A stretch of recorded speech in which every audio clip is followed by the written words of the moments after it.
Israel foreign minister Katz, he actually asked the Wang Yi to call him, so he contacted Wang Yi. So Wang Yi had a conversation with him, a phone conversation, and that happened on the 14th, October 14th, at 10:11 in the evening, and almost right after that, the 11:06, right, based on the readout.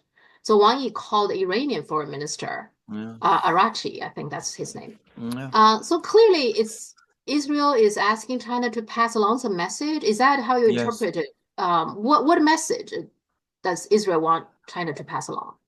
Right. What I think what has happened is that Israel has been moving all out for war against Iran. And, they'd attacked Hezbollah, they'd assassinated Nasrallah, they'd launched the pager attack, they'd done all kinds of things. The Israeli army has entered Lebanon, where it's fighting and not apparently gaining very much ground. But anyway, that's another story.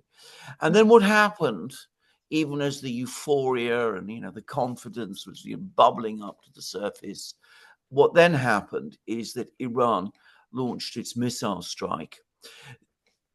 All over the media now, the Financial Times, the Daily Telegraph in Britain, many places in the United States, it's suddenly acknowledged that most of the Iranian missiles actually got through. I'm hearing a report that up to 36 hit one Israeli airbase, the one at Nevatim, which is an important airbase. And yesterday, or was it the day before yesterday, a critically important article in the Financial Times admitting that Israel is out or almost out of air defense missiles and that the United States isn't able to supply more. So Israel suddenly discovers, my God, the Iranians are much more powerful in military technology than we expected. And the Americans can't step in and help us. And if we find ourselves in a long-term war with Iran, we are going to be exposed to devastating counterstrikes by Iran that we can't counter. So 2 weeks now, more than 2 weeks since the Iranian strike, the Israelis promised to strike. The credibility of Prime Minister Netanyahu and the stability of his government depend on Israel carrying out some kind of a strike against Iran, because they said that that was what they were going to do. And I think their supporters expect them to do it. They don't want to be in a long war. At the same time, they now know that Iran can hit back and hit back hard. So what I think they're trying to do is they want to carry out some kind of strike, but they also want the Iranians not to respond too strongly to it. It's the usual story. So how do they get around this? How do they do that? They contact the Chinese, who they know are good friends with the Iranians. By the way, they've also been contacting the Russians. And they're trying to say, look, we're going to carry out a strike, but it's not going to be quite the big, bad strike that we intended at the beginning. We're going to try and do a smaller, precise, lethal, surprising strike. When we do it, can you please not attack us in the way that perhaps you might have done? And if you do that, we'll try and walk away from this whole horrible business.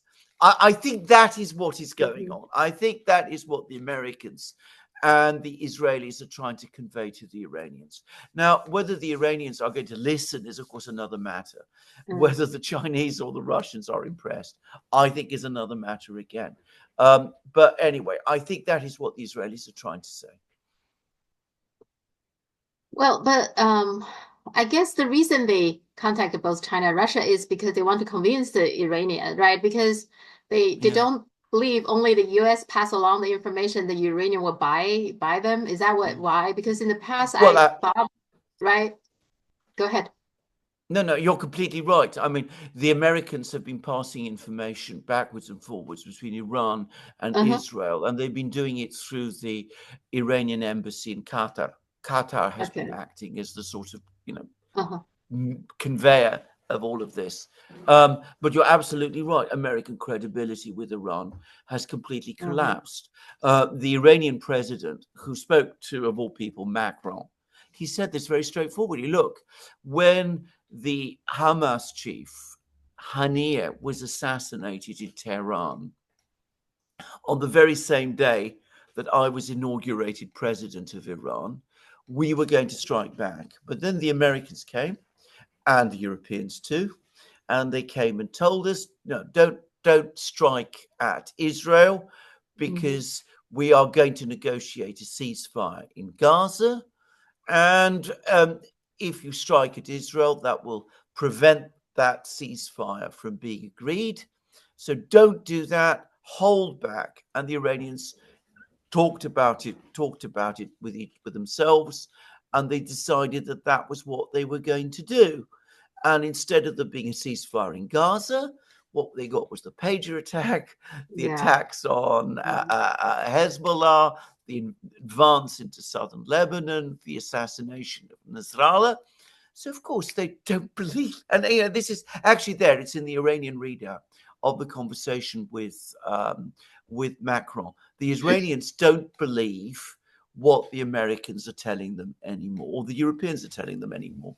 Whereas, by contrast, China, above all, Russia, to a certain extent, are Iran's friends. Iran is going to be meeting with the leaders of these countries in, I think it's 2 weeks' time, in Kazan. Yeah. So what the Chinese and the Russians say carries credibility. But of course, what the Chinese and the Russians themselves believe now is another matter. Yeah. Well, I don't believe them. I mean, No. I live in the United States.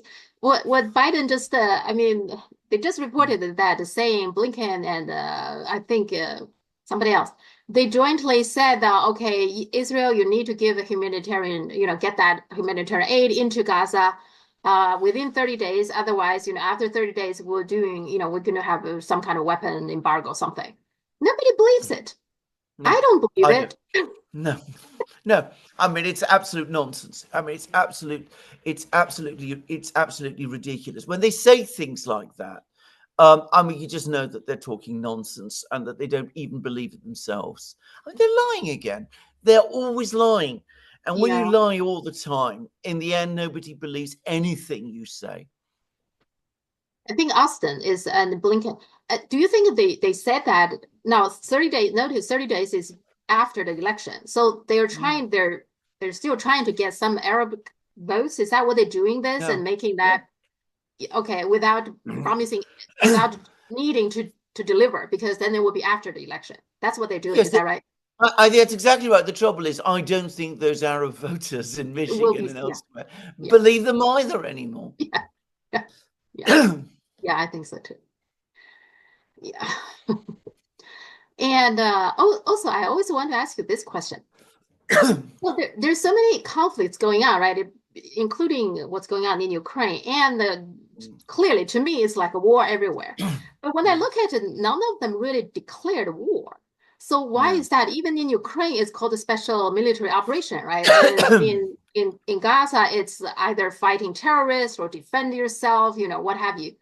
So what's the difference when you declare a war versus you don't declare war? Why are they not declaring war?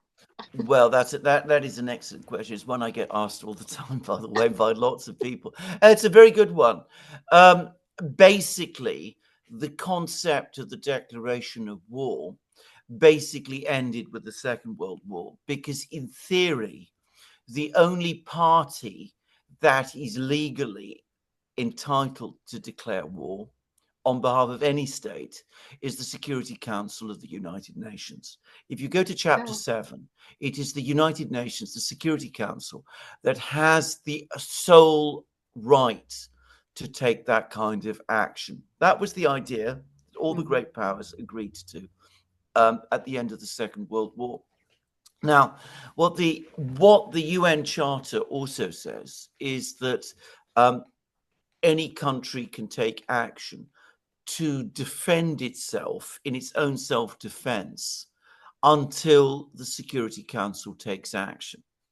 So what they're all doing, in theory, the way they try to stay on the right side of the law is that they try to conduct wars without declaring war, operating under the fiction that eventually the Security Council will step in and act in their place. So that way they can all say that they're acting in an entirely legal way without actually doing so. I mean, it's the reality of the world today. In the case of the Russians, they called it a special military operation precisely in order to avoid using the word war. And when China and India both referred to it as a war, which of course it is, the Russians said, "Oh, no, you mustn't do that. This isn't actually a war. It's only a special military operation." The Chinese, by the way, I've noticed, have paid no attention. They do refer to it as a war, which is what it is. Well, then in that case, in the future, nobody would declare war then. I mean, you don't have any benefit to declare war. I mean, right? Well, that's right. That is absolutely. I mean, it actually, if anything, reduces the threshold, because if you're talking about the pre-1945 mechanism, the idea was that you set out your demands, you back those demands with an ultimatum. You said, if you don't agree to my demands, then we will be at war. And if the other side, the side that was presented with the ultimatum, didn't agree to those demands, then you would come and formally declare war. So that was the sort of legal process that had evolved over time. Now, of course, nobody presents ultimatums or makes demands in that kind of way, and we just go ahead to war, except we don't call it that. The other thing I noticed is that there's an article on The Guardian. The title says, "Israel is a rogue nation. It should be removed from the United Nations." This is Mehdi Hassan who wrote that. I'm a little bit surprised that an article like that would get published. But I do agree with what he said. I'm not a big fan of Mehdi Hassan, by the way.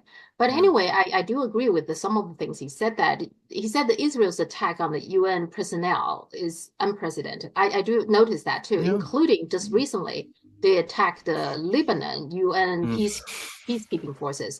There are some Chinese in there. That's again got lots of attention in China because years ago there was somebody there is a Chinese got killed in, I think, Lebanon. Part of the UN peacekeeping forces. I think not only the UN personnel got unprecedented attack by Israel, but also journalists, reporters. There was somebody did some research, showing ever since October 7th, which is a year ago, there has been more, like almost twice as many reporters being killed than the whole 20 years of Vietnam. That's staggering numbers. So why Israel doesn't care anything anyway anymore? I mean, it doesn't even seem care whether you're a reporter or you're UN peacekeeper. It doesn't care anything anymore. Is that right? Absolutely. I mean, I should say I agree with you about Mehdi Hassan. I'm not a fan of his either. That is the first thing to say. The second thing to say is that Israel is not going to be expelled from the United Nations, but it is behaving in exactly the way he says. It is absolutely out of control, and it is simply ignoring all restraints, or legal or moral restraints as well. And the fact that someone like Mehdi Hassan is now writing articles like this shows you how bad this behavior by Israel has become, because he's not normally the sort of person you'd expect to be writing articles of this kind. And it's also the case that it's surprising in a way that The Guardian, of all places, is publishing things like this. Yeah, I was remember surprised. Jonathan Friedland, who's a major writer for The Guardian, is an outspoken supporter for Israel, and he's a major editorial writer for The Guardian as well. So it just shows you how bad the behavior is. Now, The reason it has become so bad, the reason it's become so reckless and dangerous and extremely violent, the reason Israel is able to attack UN personnel and kill people from China and all sorts of places in the world, and behave with incredible aggressive rudeness towards the UN and its agencies, is because they know that whatever they do, the United States and the Western countries will support it. And that there is no real limit to what it can do, because whatever it does, however bad its behavior is, it will continue to get that support. So that, of course, merely encourages Israel to go further and further and further. We saw this again after the attack, after the assassination, the murder of Ismail Haniyeh in Tehran. What did the Western powers do? They criticized Iran for threatening Israel. So, I mean, when you have something like that going on all the time, you have no incentive beyond your own conscience to hold back.